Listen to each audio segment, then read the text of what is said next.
I offer my humble obeisance unto the Guru of the entire world, Om Vishnupad Sri Srila Bhakti Raksak Sridhar Dev-Goswami Maharaj, who revealed the pastimes of his holy advent in this world in the year 1817, Shaka era, 1895 AD, and who constantly practices the wealth of pure loving devotion in divine consorthood, and who disappeared from our eyes in the year 1910 Shaka era, 1988 AD.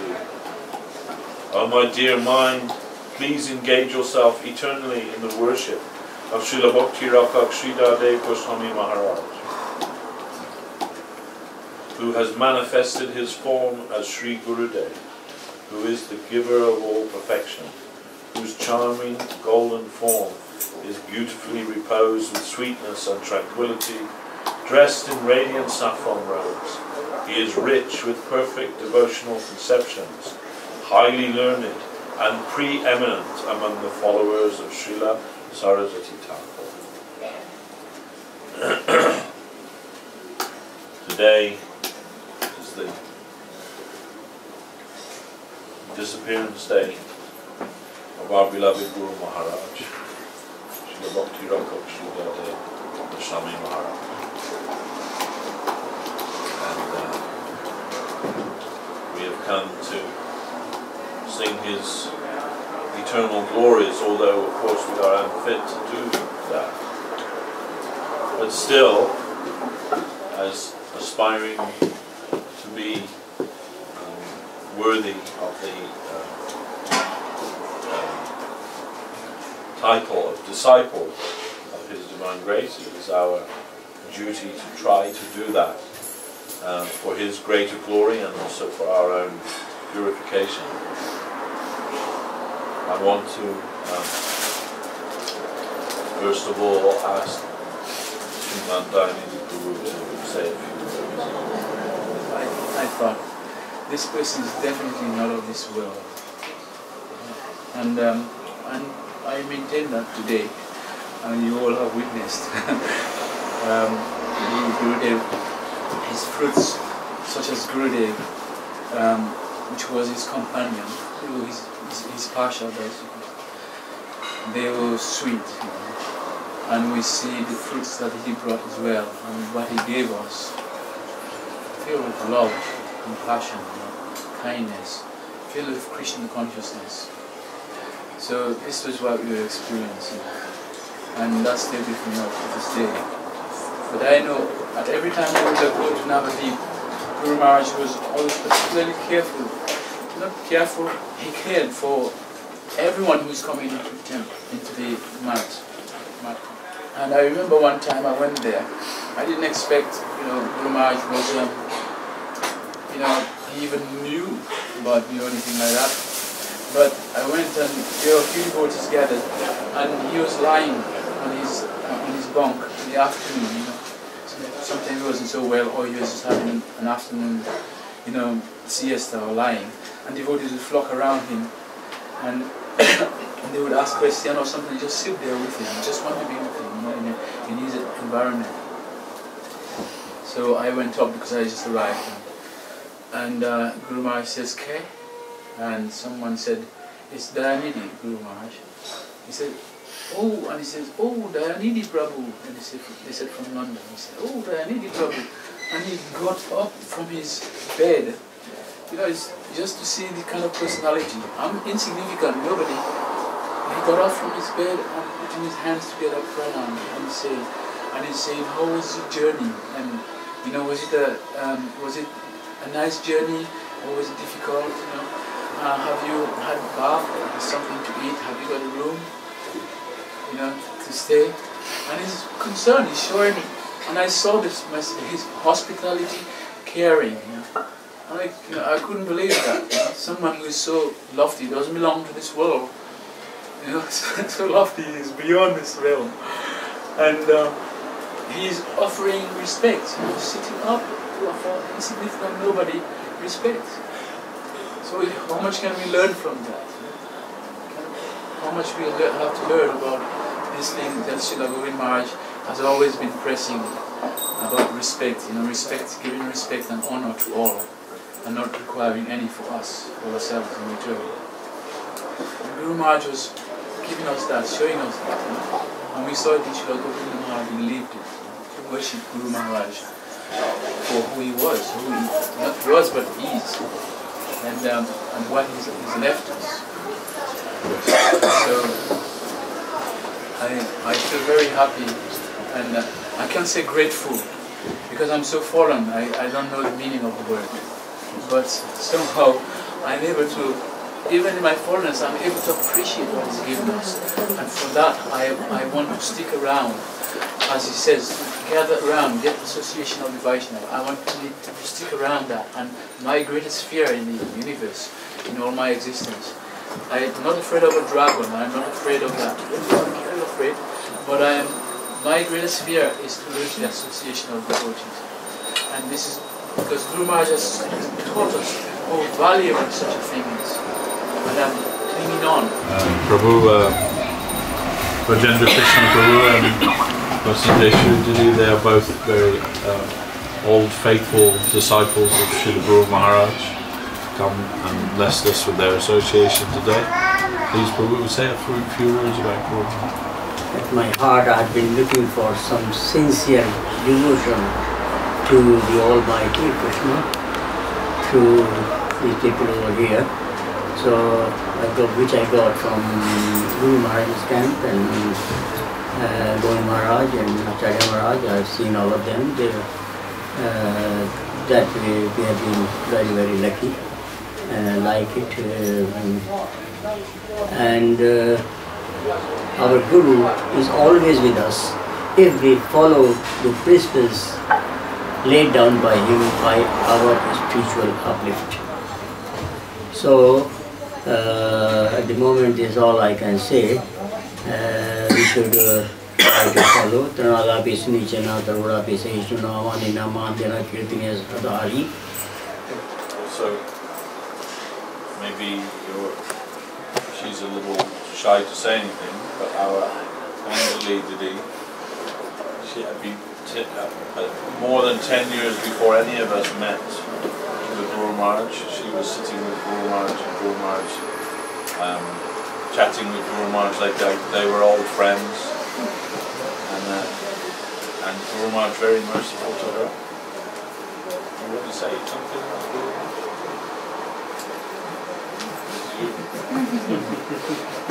He took us up to see Guru Maharaj, and of course at that time I couldn't think anybody else but Prabhupada. I thought my life was finished, I missed this opportunity. Prabhupada, I can't take initiation, he's gone.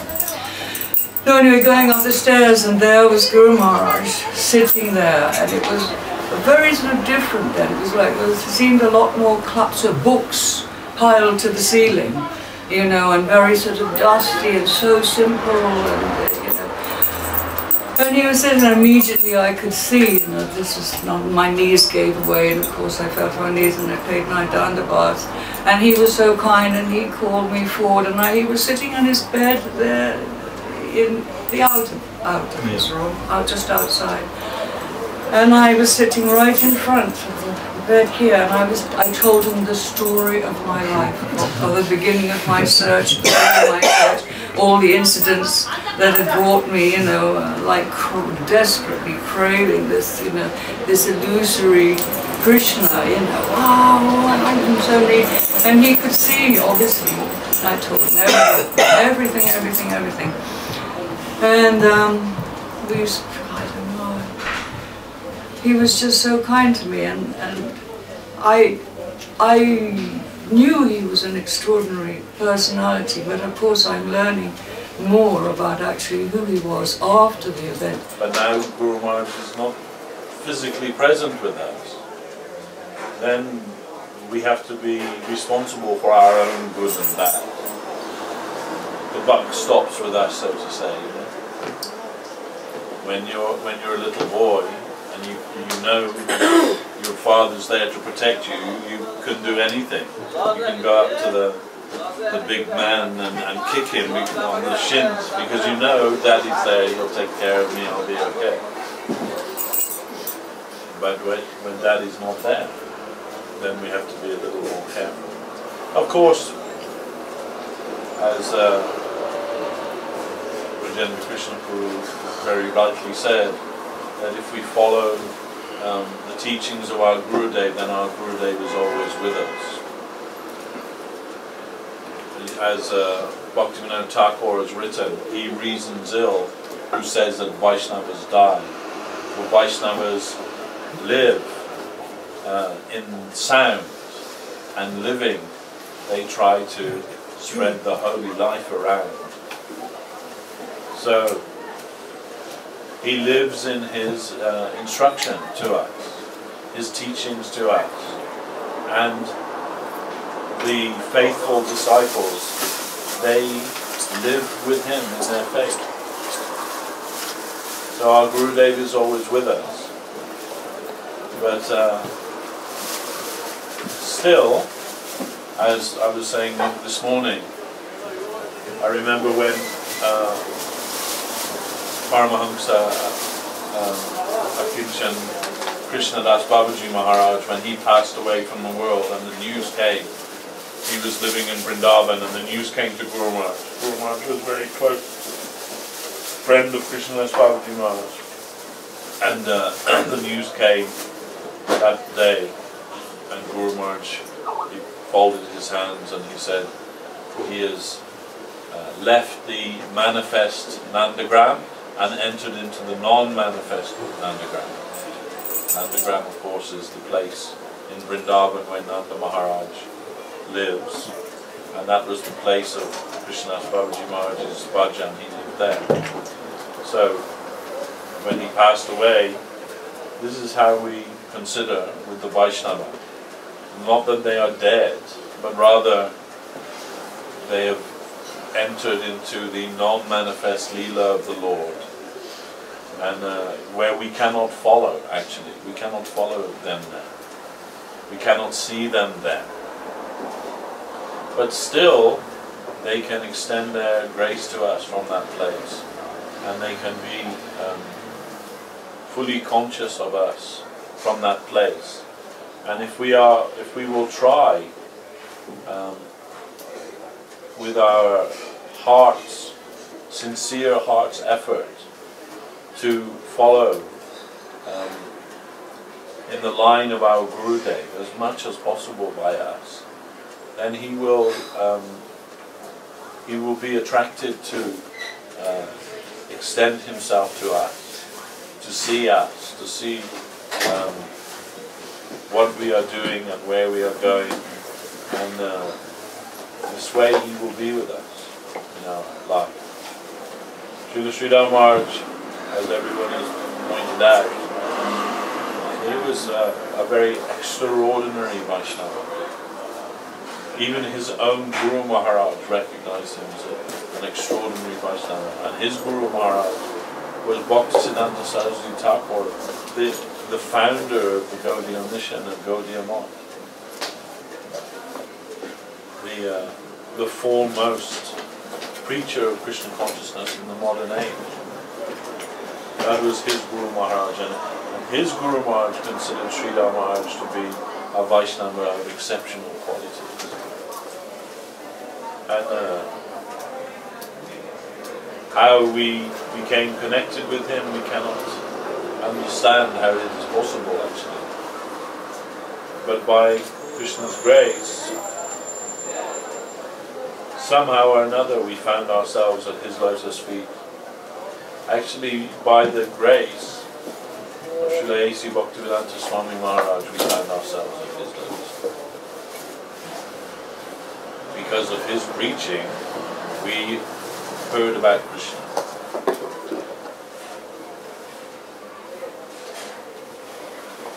And because of his preaching, we were searching for Krishna. We were searching.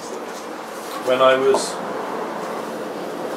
joined in ISKCON when I was 17, and I've been reading Prabhupada's books since I was 14. So when I came to Guru Maharaj, I'd read all of Prabhupada's books about 3 times. And the first thing that struck me when I entered in Chaitanya Saraswat Math in 1982, after being there just a few days, it really struck me very clearly and deeply that all those things that I've been reading about for all these years, this is where it's all happening. This is actually the place where these things are taking place now. They're not just, you know, old stories from the dusty old books. They're actually real and they're here. In practice. Yeah, I really felt that, you know. This is the place where Srimad Bhagavatam is being practiced, where Srimad Bhagavatam is alive. I felt that. And we heard, I remember coming, there was some, many devotees, as Dayanidhi Prabhu was saying, they all went there in 1982. And initially, I was with that party in London, but the leaders of that party and I, we had a little falling out. There was some disagreement, and one of the leaders there, he didn't want me to come anymore to India, so he gave me some train fare and he said, you can go home to your family. And I went home, and my mother thought I'd gone insane. Maybe I had gone insane. I was sitting in my mother's house, and for about 2 weeks, just crying all the time. I couldn't explain why I'm crying. But I had one friend. Actually, I didn't know he was my friend. Really, you know, he was just a devotee that I knew. But suddenly, because we had no email, and there was nothing like that then in those days. So about 2 weeks maybe after everyone had gone to Navadvip, I got a telegram through the door from this devotee. I hardly knew him. His name was Jagannath Swami. And he sent me a telegram saying, I've got a ticket for you to go to India. And that, because somehow or another he saw how much I wanted to go, that he'd gone out every day collecting money to buy me the ticket. I was like, wow, I can't believe it. And I was dancing. My mother thought, yeah, he's definitely gone. And then I just got on the coach, and I went down to London, and I stayed in a shop. There was a brass shop, Mr. Karnani's brass shop, the heritage brass. And above the shop he had like a kind of warehouse storage room, and I stayed in there for 2 nights, and with Jagannath Swami, and then we went on the plane to India. I've never been to India. I've never been out of England before. I've never been out of the country before. Suddenly I was in India, and immediately we got off the plane. We were in Disdale Road at that time. No, temple was in No, it was before then. I was in ISKCON then. Oh, yes. And Disdale temple is after ISKCON. yeah, this was in 1982. And suddenly I arrived in India myself, and not with Jagannath Swami. He came a little bit later on, but I came with another devotee called Rishi Kumar. His name was Rishi Kumar, and he was an Indian devotee, but Indian from South Africa. So he also had never been to India before, and the rickshaw drivers and the taxi drivers, everything, they just spotted us as soon as we got off the plane, practically. Although he had an Indian body, they knew he doesn't know. He's as green as they come, doesn't know anything. What was his name? Rishi Kumar. Rishi Kumar. Nice. Anyway, we came out into through the customs and in there, and suddenly we were swamped by all these taxi drivers, and we had our instructions how to get to Navadvip. There's no centre in Calcutta or anything there. It was just Navadvip. So we were to get a taxi to Howrah station, and we were to get. So we told them, we want to go to. And they're all going, ISKCON Mayapur, ISKCON Mayapur. No, we were to go to Howrah, and And then they all said with one voice, "There's a train strike! No train! There's a train strike!" But it was a lie, of course. But they wanted to get us to go on in their taxi, and we fell for it. We took a taxi all the way to number 2, and I must admit, we paid ridiculously for the odds to go there. And we went, and the taxi driver was driving us around Calcutta to begin with, and then he pulled in, and a couple of his mates jumped in with him to take us as well, and I thought, maybe they're just going to drive us out into the country and cut our throats and take everything we've got, I don't know. They're a little bit afraid, but anyway, suddenly we were, no matter how much we said we're going to Navadvip, they took us to Mayapur, of course, ISKCON Mayapur. We got to ISKCON Mayapur. He said, yes, we were going to Srila Maharaj's Math in Navadvip. And someone on the gate, one of the devotees on the gate, he knew where that was, and so he gave the directions. There was no bridge then. Gauranga Setu Bridge hadn't been built then. So it was a really long trip. We had to go all the way around through Govardhan, all the way around. It was quite a trip. And finally we arrived in the mosque late in the night, and Hari Champur was there and invited us in. So, and we were given it was quite late, it was maybe 11 o'clock at night or something, and we were given a room to stay in.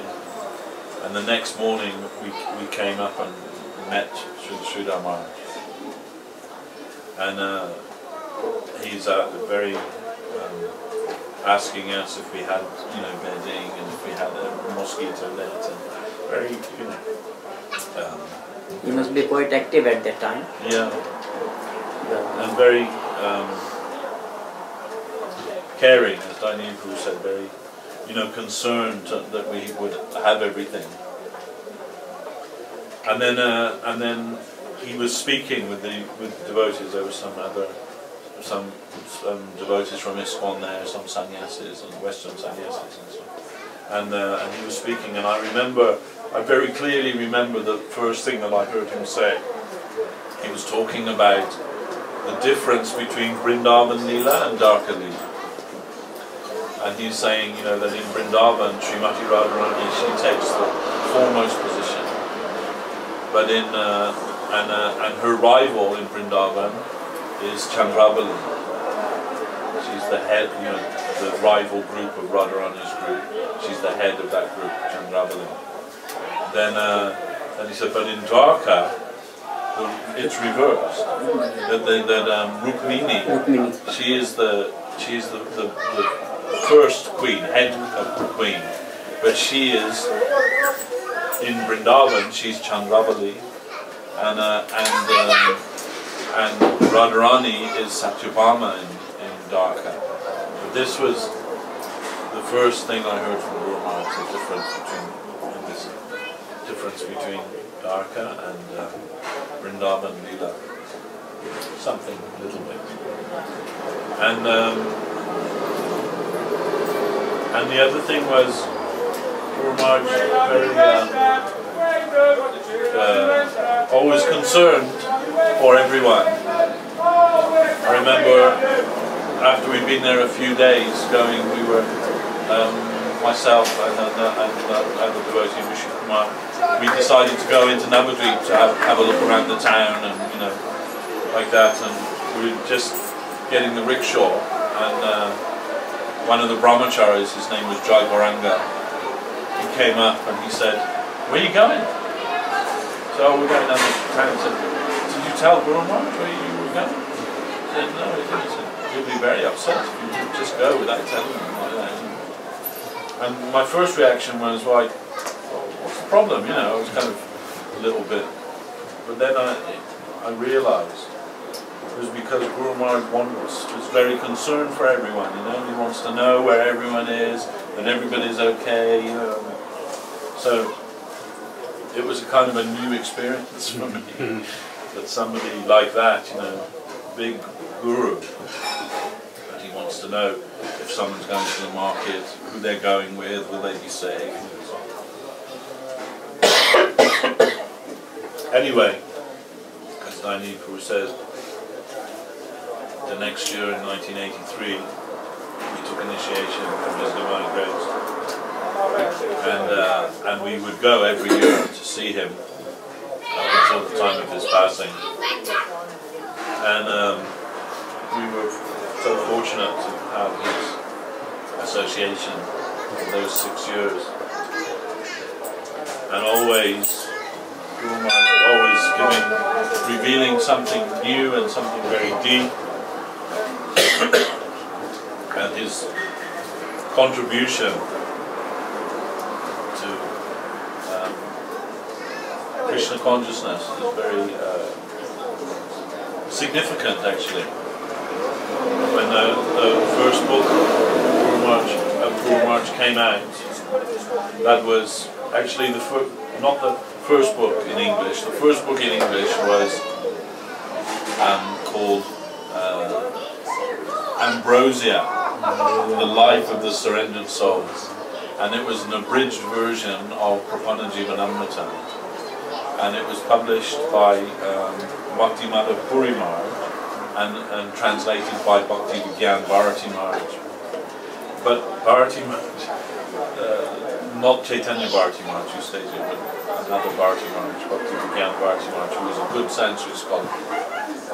But where if you read Prapannajivanamritam, you'll see Guru Maharaj has composed an aphorism telling something about devotion. Krishna is this with his devotees or something, and then he quotes a verse from scripture to substantiate that aphorism that he's proposed there. But when Bharati Maharaj translated that, he thought all the original compositions, Guru Maharaj's aphorisms, were just repetition because they were, the verse substantiated what he'd written. So he just scrapped all of those and just left the verses that Guru Maharaj quoted in support of them. So actually, the real substance of the book, Guru Maharaj's own composition, it was not there in the book at all. And Guru Maharaj, of course, noted it when he saw it, and didn't want to disappoint those devotees. So he said, something is better than nothing. But the first real book, you can say, the real book of Guru Maharaj that came out in English was Search for Sri Krishna, Reality of Youth. And Bhakti Dev-Goswami Maharaj had taken Guru Maharaj's lectures, and with Kundamala Vilas, they pieced them together to make that book. And that book actually caused a revolution in the Krishna consciousness movement. For those who were dying of thirst for some real substance, for some food, Krishna conscious food, you could say, they found that relief in that book. They found new life in that book. And we were also found that new life in that book. And all of the subsequent publications, Sri Guru and His Grace, Golden Volcano of Divine Love, The Lord's Loving Search for His Lost Servants, Subjective Evolution of Consciousness, all of those books, so wonderful, revealed Guru Maharaj's unique contribution to the Gaudiya Sampradaya, and also those were all produced by the Guardian of Devotion Press. At the same time, also Bhakti Maharaj, he made Guru Maharaj's Bhagavad Gita, the full translation, a beautiful production of Prapannajivanamritam, which today is, I think, unsurpassed in its presentation. It's so beautiful, that, and you could give that to anyone as immediately they'd know this is something extraordinarily valuable. And the sermons, 4 sermons, books 1, 2, 3, and 4, and Brahma Samhita also, Guru Maharaj translated so many books, but very unique. And in the Gita translation, first Gita translation, the big one, there revealed in there for the first time again in English, Srila Sridhar Maharaj's commentary on Brahma Gayatri Mantra. This is a unique contribution to the Gaudiya Sampradaya. That somehow, I saw the other day on another missions, they have a website where they advertise, you know, for Bhakti, they do some Bhakti Shastri degree you can do there, and they have like a kind of a mock test. So I was looking at that. What are the questions? One of the questions is, when we chant Brahma Gayatri, who are we meditating on? Answer, the sun god. This was their, and still their conception. But so, without Srila Sridhar Maharaj's commentary on Brahma Gayatri Mantra, we think we are chanting what, and how is that, how absurd is that? You know, everything in the Krishna conscious movement about Krishna, towards Krishna, and then suddenly we are chanting a prayer to the sun god? What is that? To Surya? Where did that pop out of from, you know? So Guru Maharaj wants to say that, of course, the full explanation of Gayatri Mantra, according to the Gayatri is Veda Mata, the mother of the Vedas, and the full explanation or purport of the Gayatri Mantra is Sriman Bhagavatam. Sriman Bhagavatam is the full explanation of the meaning of Gayatri Mantra, but in a very succinct and precise way. Guru Maharaj has drawn out from there in his commentary, drawn out the Krishna conception from there. And not only the Krishna conception, but deeper than that, he has shown that the meaning of the Brahma Gayatri Mantra is the meditation at the lotus feet of Srimati Radharani. That is the meaning of Brahma Gayatri Mantra. This is unique, no one had given this before. Guru Maharaj himself said, I heard that Dev-Goswami had given a similar explanation, but I searched and I could not find it anywhere. From his childhood, Guru Maharaj was always meditating on Gayatri Mantra. He said, after I got my sacred thread, I was given a book, and in that book it said, if you chant the Gayatri Mantra so many thousand times every day, some special light will come to you. And not even necessary to understand the meaning of the words or anything, but because Gayatri is living, she will reveal in your heart. It said, when I was at school, myself and my school friend, we used to chant every day, meditate on this Gayatri Mantra. Then Guru Maharaj said, I think that the fruit of that came in the last part of my life, and I got this realization about the meaning of Gayatri Mantra. It's an extraordinary contribution to our Sampradaya, to the Gaudiya, unique. Not to be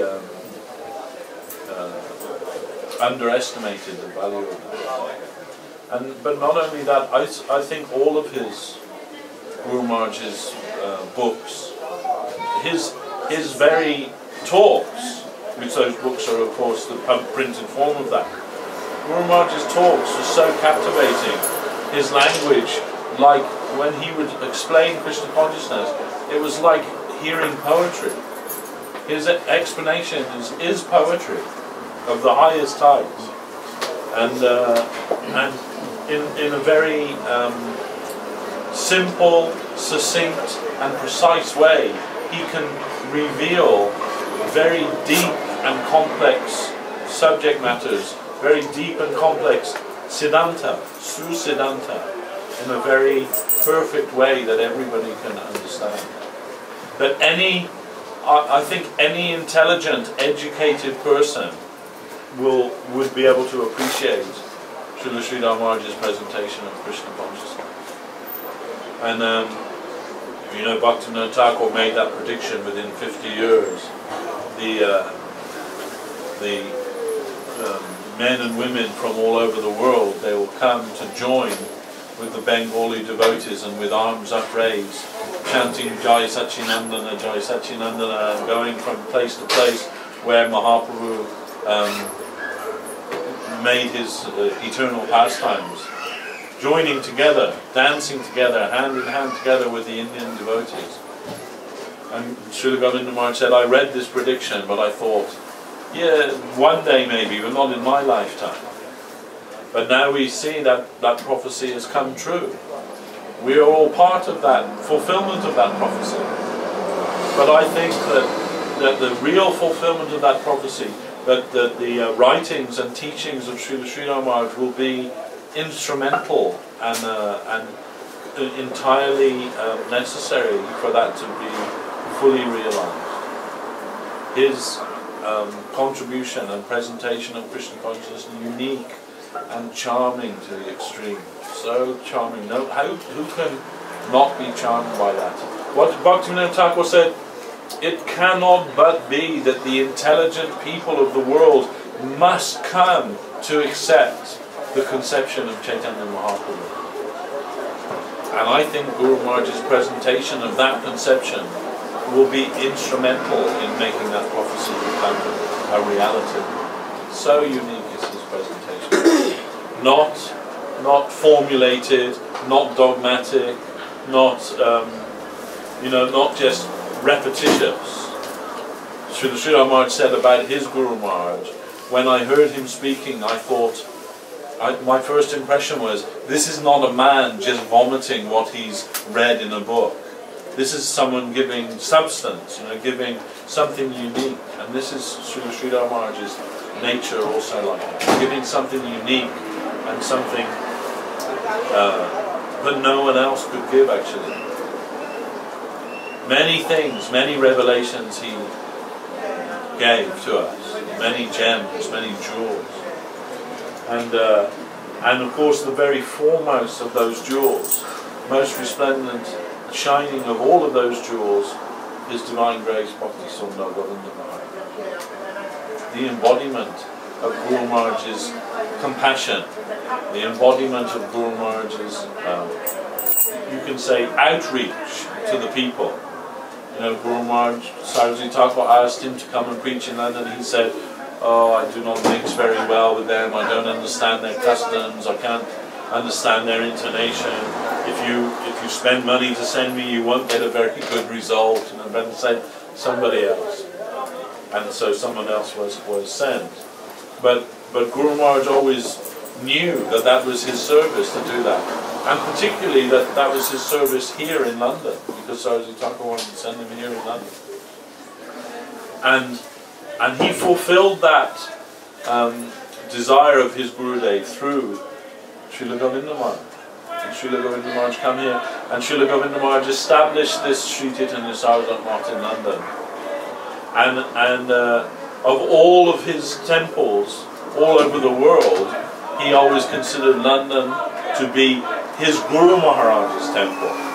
To see Srila Sridhar Maharaj without Srila Govinda Maharaj is like to say Rupa without Sanatana. Yeah. It's like to say Radha without Govinda. And it is like it is. They cannot be separated. And that was our greatest fortune. Because we know that when the Guru disappears from the world, calamity comes in its way. But we were protected from that because Guru Maharaj left his other self, Srila Govinda Maharaj. And because of that, what can I say? We had 6 years association with Srila Sridhar Maharaj. They are with us. But most of the devotees, they get some feeling or experience that they are with us. We can't see them, but they see us like Krishna. But what I want to say is that the Guru Maharaj, our time physically with him, we had 6 years with his association. But with Srila Govinda Maharaj, we were associated with him for 25 years. That for some people that's a whole lifetime. Then substantially, he's everything to us. Actually, he's everything to us. He is Srila Sridhar Maharaj to us is Srila Govinda Maharaj. It cannot but be. I had some idea about my relationship with Srila Sridhar Maharaj, but now I understand that was all a dream, really. And really, my substantial connection with Srila Sridhar Maharaj is through Srila Govinda Maharaj. What I learned from Srila Govinda Maharaj, that's how I came to know Srila Sridhar Maharaj in reality. And for that, cannot say how much indebted I am to him. And this Sri Chaitanya Saraswat Math is the embodiment of Srila Sridhar Maharaj's teaching, the embodiment of Srila Sridhar Maharaj's aspiration, spiritual aspiration to reach to the people of the world and present Krishna consciousness to them. We have much responsibility to continue that, both to Srila Govinda Maharaj and to Srila Sridhar Maharaj. We want to, if we want to understand who they are, then we have so much responsibility to preserve that and to try to give that to others as much as we can, as much as is possible by us. We may be small, and our capacity may also be limited. But if to our full ability we can try to dedicate ourselves for that. One time somebody asked Srila Sridhar Maharaj, how can we please you? And Srila Sridhar Maharaj's reply was, what I am for. If you will understand what I am living my life for, then if you can also do that same thing, that will please me. And Guru Maharaj, he wants to give every drop of his blood for the service of Srila Bhaktisiddhanta Saraswati Thakur's message of Krishna consciousness to the world. So nothing short of that full dedication will satisfy him actually. We may not be able to claim that type of dedication, but we aspire for that. We aspire to have that type of dedication to the service of our Master. We may be fallen and we may be in illusion, but in spite of all that, you know, whatever we may be, but still, in front of us, our goal, the mountain top that we want to reach, is that full dedication to the service of our Srila Guru Maharaj. And this is what we want to dedicate our lives for, today and tomorrow and every day to follow. And not only this life, but every life, we want to try to dedicate it for him as much as possible if we can.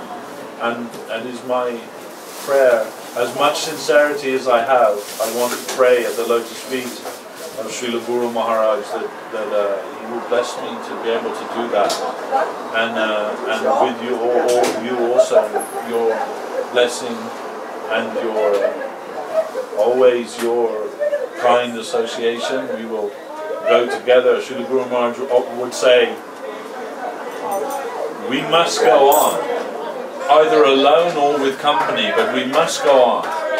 And if we can go in company, the company of the devotees, then that very long journey becomes very short in the company of the good devotees. So our journey may be very long. But if we can have the company of those who are aspiring for the same thing, then we will find very soon we are there, very quickly we are there. You know, when Srila Guru Maharaj, he was telling so many things about Krishna consciousness once, and he said, and Lord Brahma, he doesn't have it, Lord Shiva, he doesn't have it, Shukadev even, maybe he doesn't have it, and the Vedas, they are aspiring for that. It is almost impossible to get that thing that we are aspiring for. And we were all sitting there and everyone was thinking the same thing, but no one had the courage to ask except Goswami Maharaj. He plucked up the courage and he said, if it's impossible, what we are aiming for is impossible, then why even bother? You know? We were all thinking that, but no one wanted to say that. If it's impossible. And Guru Maharaj laughed and he said, why worry about the goal when the process is so much fun? Virtue is its own reward. That you are trying to reach that, that's your own reward. Be satisfied with that. Be satisfied with your attempt. Because what else is there to do with it in your life? What else is there? You know, Guru Maharaj tried to tell us time and time again. Don't believe all of this. Don't believe this world. It's not real. The only reality is the service at the lotus feet of Sri Krishna. That's the only reality. Then if you try with your full sincerity to reach that, to attain to that, then your life is perfect. What else have you got to do in life? Only that. There's nothing else that's of any value or worth bothering with. That's the only thing that's worth bothering with when all is said and done. And this is what Srila Sridhar Maharaj has come to this world to teach us. So let us try and show some appreciation for that as much as possible. Jam Vishnupad, Srila Bhakti Raksak, Sridhar Dev-Goswami Maharaj ki jai.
Yomati Nandana Raja Baranagara Mukula Ranjana Kana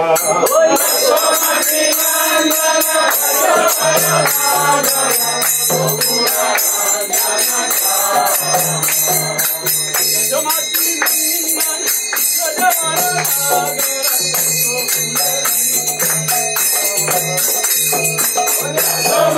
Nandana